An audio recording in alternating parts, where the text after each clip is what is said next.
ഈ രാജ്യത്തിന്റെ പോക്ക് എങ്ങോട്ട് ആണ് എന്ന് തോന്നുന്ന രീതിയിലുള്ള ചില സംഭവ വികാസങ്ങൾ കഴിഞ്ഞ കുറച്ച് ദിവസങ്ങളായിട്ട് നമ്മുടെ രാജ്യത്ത് അരങ്ങേറുന്നുണ്ട്. അതുമായിട്ട് ബന്ധപ്പെട്ട ഒരു വീഡിയോ ആണിത്. നമ്മൾ ഉത്തർപ്രദേശിലെ സംഭൽ എന്ന് പറയുന്ന ഒരു സ്ഥലത്ത് പള്ളിയുമായി ബന്ധപ്പെട്ടുള്ള വിവാദങ്ങൾ കേട്ടു. അവിടെ ഇപ്പൊ വെടിവെപ്പിൽ കുറച്ച് പേര് മരിച്ചു. ഈ സംഭൽ പള്ളി ഒരു ക്ഷേത്രം തകർത്തിന്റെ ബാബർ ചക്രവർത്തി ഉണ്ടാക്കിയതാണെന്നുള്ള ഒരു വാദവുമായിട്ട് അവിടുത്തെ ഒരു കോർട്ടിലെ ആൾക്കാർ പോകുന്നു. കോർട്ട് അവിടുത്തെ സർവേ അനുവദിക്കുന്ന ആ പള്ളിയുടെ. ഇതാണ് പ്രശ്നങ്ങളുടെ തുടക്കം. പക്ഷേ ഈ സംബൽ പള്ളി മാത്രമല്ല, ഉത്തർപ്രദേശിൽ തന്നെ വാരണാസിയിൽ നമ്മുടെ കാശി വിശ്വനാഥ് ക്ഷേത്രത്തിനോട് ചേർന്ന് ഗ്യാൻബാബി എന്ന് പറയുന്ന പള്ളിയുണ്ട്. അവിടെയും ഇത്തരത്തിലുള്ള പ്രശ്നം ഇപ്പം നിലനിൽക്കുന്നുണ്ട്. അതുപോലെ മധുരയിൽ കൃഷ്ണ ജന്മഭൂമിയിൽ ഷാഹി ഈദ്ഗാ എന്ന് പറയുന്ന ഒരു പള്ളിയുണ്ട്. അവിടെയും തർക്കം നിലനിൽക്കുകയാണ്. അതുപോലെ തന്നെ മധ്യപ്രദേശിൽ കമൽ മൗല എന്ന് പറയുന്ന ഒരു പള്ളിയുണ്ട്. അത് ഭോജശാല എന്ന് പറയുന്ന ക്ഷേത്രത്തിന്റെ ഭാഗം കയറി ഉണ്ടാക്കിയതാണെന്ന് പറഞ്ഞ് അവിടെ ഒരു തർക്കം നിലനിൽക്കുന്നുണ്ട്.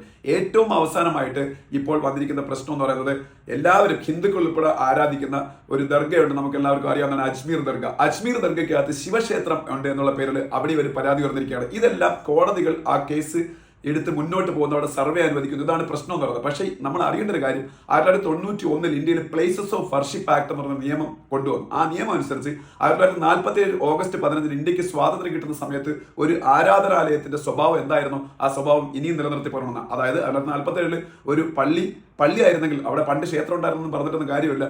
ആ സ്വഭാവം തന്നെ ഇനിയും നിലനിർത്തി പോകണമെന്നാണ് ഈ 91 പ്ലേസ് ഓഫ് വർഷിപ്പ് ആക്ട് പറയുന്നത്. പക്ഷേ അത് എന്തുകൊണ്ടോ ഈ കാര്യങ്ങളിലൊന്നും പാലിക്കപ്പെടുന്നില്ല.